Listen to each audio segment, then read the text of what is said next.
The Catholic Church has long positioned itself as the gatekeeper of morality, championing celibacy, purity, and spiritual discipline.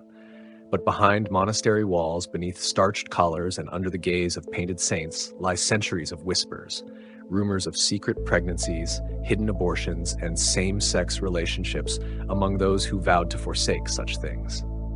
In the medieval world, thousands of young girls were sent into convents, not always by choice.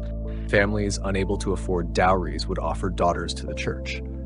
A girl as young as 8 or 9 might become a novice nun, trained in obedience, silence, and spiritual service. But the convent was not always a place of peace.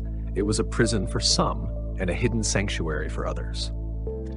Historical records show that romantic and sexual relationships among nuns were far more common than the church admits.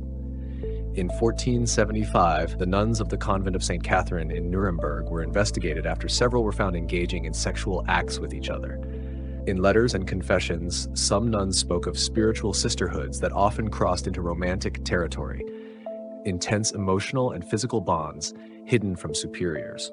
Worse still were the stories of priests who had access to these women, especially during confession.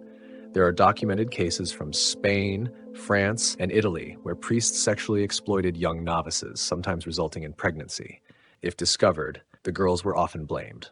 The priest quietly transferred or protected. When pregnancies occurred, abortions were not unheard of. Secret herbs, potions, and even surgical procedures were administered within the convent walls. Some nuns gave birth in silence and buried the newborns in unmarked graves. Others were forced to abandon their children entirely. The church rarely punished the men, but the women, they were often excommunicated or worse, accused of witchcraft or heresy. Medieval monasteries were all-male communities, isolated and self-contained. Brothers lived together, prayed together, worked together, and sometimes fell in love. Historical letters between monks revealed deep emotional connections that often blurred into romantic or sexual relationships. Saint Elred of Rievaulx, a 12th century abbot, wrote of spiritual friendship with such intensity that some historians believe he was describing a form of same-sex love.